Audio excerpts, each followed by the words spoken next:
Boa noite. Vamos esperar que as pessoas entrarem. Paz e bem a todos. Eu sou Daniele Fernandes, mais uma vez aqui com vocês no comentário do Evangelho da Sociedade de Estudos Espíritas Casa de Francisco. E eu preciso que vocês me digam se o áudio está bom. Estão me ouvindo? Boa noite a todos. É com muita alegria que eu estou vendo aqui vocês se chegando para o comentário do nosso Evangelho. Estão me ouvindo bem? Pode alguém me dar um ok?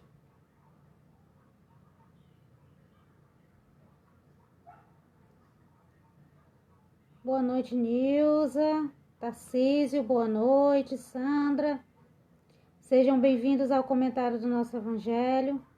Muito obrigado, Luiz Henrique, seja bem-vindo, Tamires. Sejam bem-vindos ao nosso comentário. Hoje nós iremos... Sandra, tudo bem? Hoje nós iremos fazer o comentário do capítulo Muitos os Chamados e Poucos os Escolhidos, tá? O item 13 e 14, e eu farei uma leitura rápida para que nós possamos fazer um breve comentário, tá bom? O item 13. Das instruções dos Espíritos, dar-se-á àquele que tem. Seus discípulos, se aproximando, lhe disseram: por que lhes falais por parábolas? E lhes respondendo, disse: é porque para vós outros foi dado conhecer os mistérios do reino dos céus, mas para eles não lhes foi dado. Porque todo aquele que já tem, lhe dará ainda, e estará na abundância. Mas aquele que não tem, se lhe tirará mesmo o que tem. Por isso eu lhes falo por parábolas, porque vendo eles não veem, e escutando não ouvem, nem compreendem. E a profecia de Isaías se cumpre neles quando dizem: escuteis com vossos ouvidos e não ouvireis, olhareis com vossos olhos e não vereis. Está em Mateus, capítulo 12, verso 10 a 14. E o item 14. Prestai bem atenção naquilo que ouvis, porque lhe servirá para convosco na mesma medida da qual vos servires para com os outros. E vos será dado ainda mais, porque se dará àquele que já tem, e para aquele que não tem, se lhe tirará o mesmo que tem. Também aparece em Marcos, no capítulo 4, no verso 24 e 25. Tudo bom, Flávio? Como vai? Saudades. Primeira coisa que a gente precisa comentar sobre esse capítulo, dessas instruções. Ele começa falando porque eles falam por parábolas. Já prestaram atenção que em muitos capítulos do Evangelho tem uma pequena historinha, tem uma parábola. E a gente precisa saber o que é a parábola. O que é a parábola? A parábola é uma narrativa, é uma história bem contada, através de algumas alegorias, que vai transmitir uma lição moral. Todas elas têm essa questão moral no final, tá certo? Como é usado? Jesus pegava os elementos comuns da cultura daquele tempo para ensinar sobre o reino de Deus. Como é que ele fazia isso? Era o eixo educacional que Jesus escolheu para que possa ser passado às outras pessoas, através das parábolas. Estava relacionado a quê? A aspectos de todo o dia a dia. Tudo que se passava por eles. Por exemplo, se Jesus estivesse falando para os pescadores, então ele usaria uma história, uma narrativa que pudesse falar da pesca. Se ele estivesse no deserto e as pessoas estivessem falando com ele, então ele faria da mesma forma. Ele se utilizaria de coisas, de relatos do dia a dia das atividades que ocorrem no deserto. Se ele estivesse numa vinha, que era muito comum, a plantação dos vinhedos, ele se utilizaria do termo da colheita das uvas, da cepa, da uva, né, do plantio. Isso Jesus fez de uma forma essencial, primordial. E as parábolas são usadas ainda hoje para que nós possamos exercitar os nossos conhecimentos, trazendo para o dia a dia. E no capítulo ele fala exatamente isso. Eu falo por parábolas porque uns já compreenderam e outros ainda não. Então, para aqueles que não conseguiram compreender a essência do reino de Deus, como é que ele fez? Ele se utilizou de parábolas.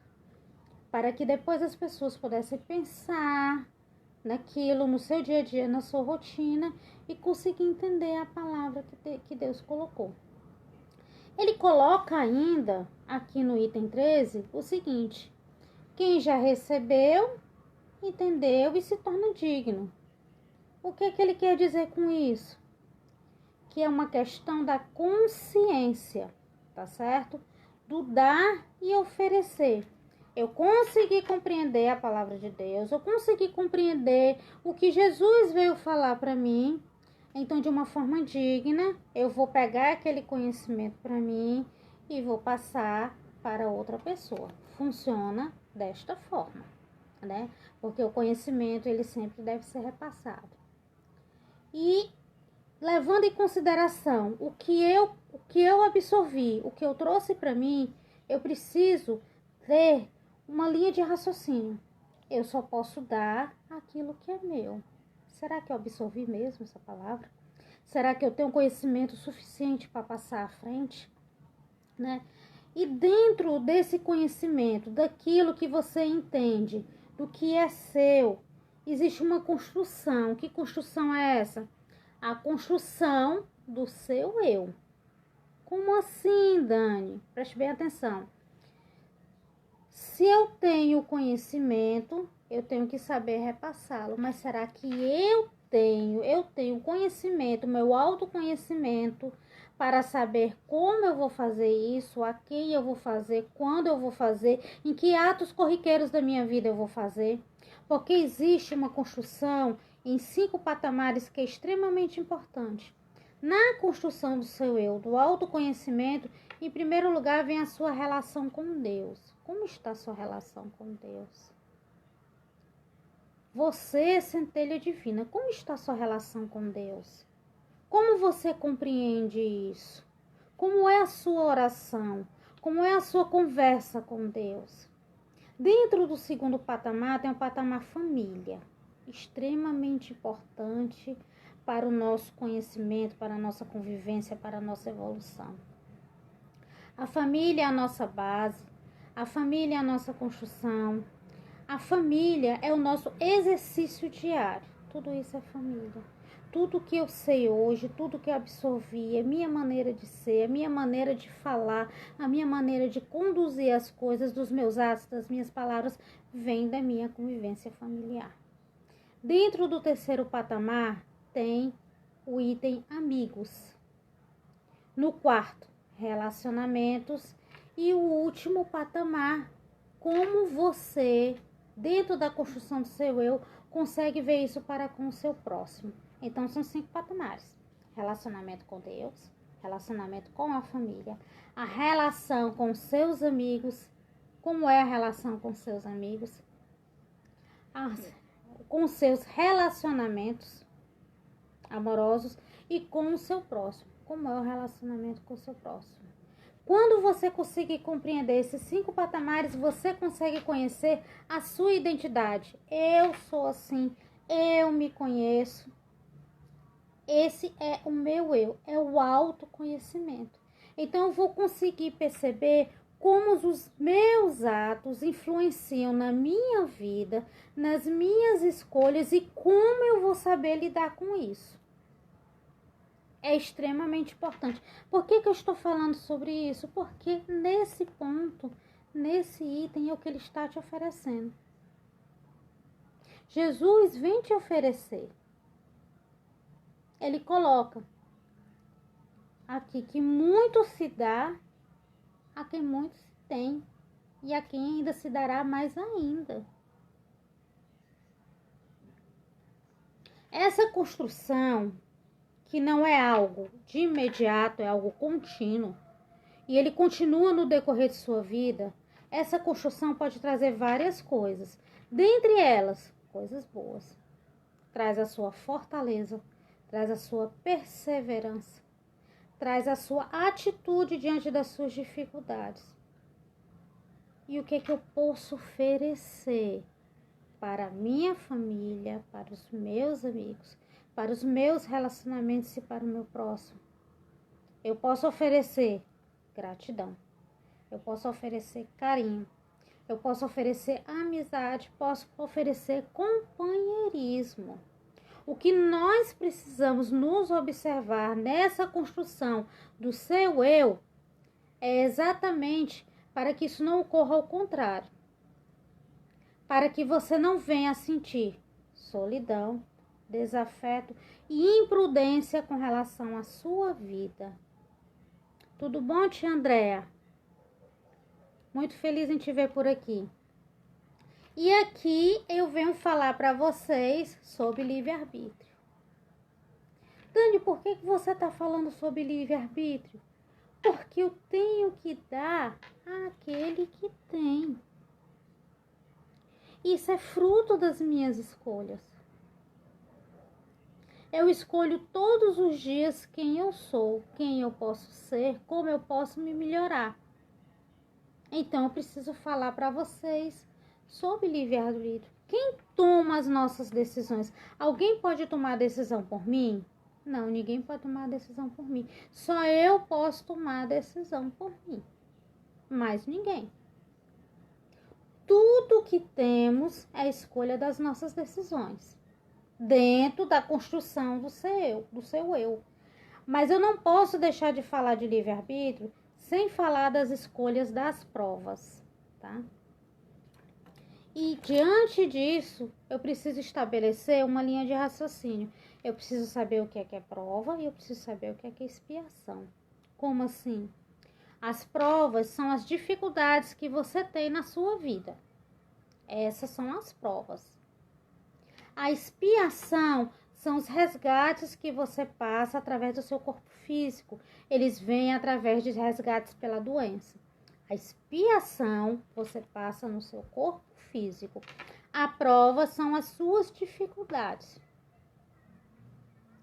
Como assim, Daniele? Vamos levar em consideração que o planeta Terra é uma escola e que nós somos alunos. Em toda escola, eu preciso passar de ano. Então, eu faço uma prova.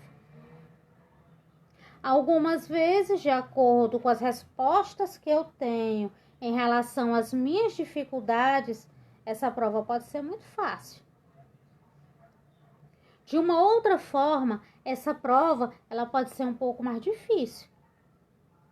A forma como você fez suas dificuldades no seu dia a dia. Eu posso passar de ano? Posso. A cada vida, um sopro na eternidade. O planeta Terra é uma escola e como escola nós estamos aprendendo. Existe reprovação? Não, não existe reprovação. Nós evoluímos da mesma forma, porque ninguém deixa de aprender. Apenas alguns itens são um pouco mais difíceis de ser compreendidos e outros um pouco mais fáceis. Isso vai depender da sua maturidade espiritual, tá? Se eu fosse falar sobre escolha das provas para as crianças como evangelizadora, a gente levaria aquele joguinho que a gente costuma fazer. Por exemplo, quem planta estudo, colhe o quê? Conhecimento. Olha o livre-arbítrio. E quem planta preguiça, colhe o quê? Ignorância. Quem planta ódio, colhe o quê? Desunião. E quem planta caridade, vai colher o quê? Amizade. As mãos que ajudam jamais serão esquecidas. Se eu trouxer tudo isso para agora, na presente data, Daniele, agora, como é que eu posso entender o que é isso aqui? Esse capítulo, essa instrução dos muitos os chamados e poucos os escolhidos? Eu vejo da seguinte forma. Nós estamos no período de isolamento social. Ainda estamos. Nesse período, dos muitos os chamados e poucos escolhidos, nós não fomos preparados? Todos nós fomos preparados para isso. Nós fomos preparados para presenciar como prova e para alguns como expiação. Nesse período que nós estamos nessa fase adaptativa com relação ao manuseio desta doença que veio para nos ensinar, ela veio como prova. Para alguns como expiação. Nós só precisamos saber como lidar com cada uma delas, dentro da construção do seu eu. Nós escolhemos presenciar cada um dos capítulos desse momento. Vocês não dão licença um instante.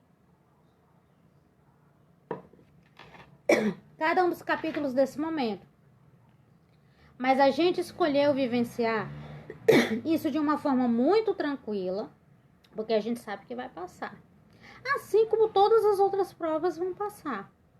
Porque outras doenças nesse momento existem. E nós conseguimos passar. O que nós não conseguimos lidar é com o inesperado, com aquilo que nós não conhecemos e até no manejo com relação a isso. Tá? Nisso, a gente pega uma responsabilidade enorme. Essa responsabilidade, ela é diretamente proporcional à sua maturidade espiritual. Todos os que estão nesse momento no planeta Terra estão passando por essa prova. Já pararam para pensar sobre isso?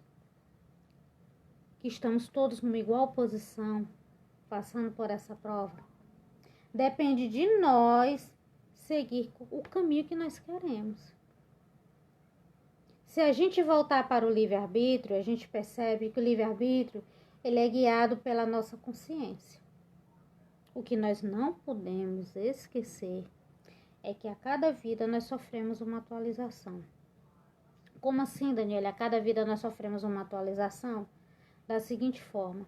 Algumas pessoas chegam a falar com relação à prova como se...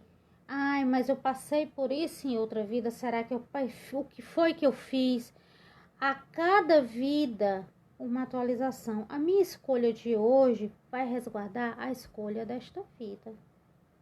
Os meus pensamentos, os meus atos, as minhas observações, as minhas decisões, tudo vai encaminhar para o que eu sou hoje e não para o que eu fui ontem.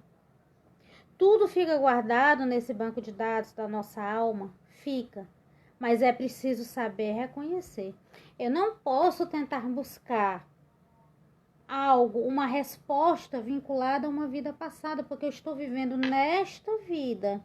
E quando nós reencarnamos, ocorre essa atualização. Eu estou aqui neste corpo, vivendo nesta família, com as dificuldades de agora. Esse é o entendimento, tá? Nessa vida, nas nossas provas, nós construímos o nosso destino, a nossa evolução. E para isso, gente, tudo tem um esforço.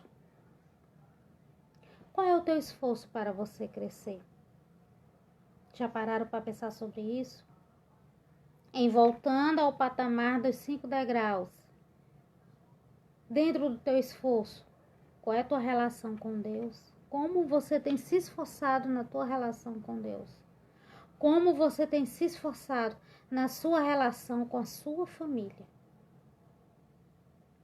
Como você tem se esforçado na sua relação com seus amigos? Muito cuidado com a dependência. Como você tem se esforçado com relação aos seus relacionamentos e principalmente como você consegue enxergar o teu próximo.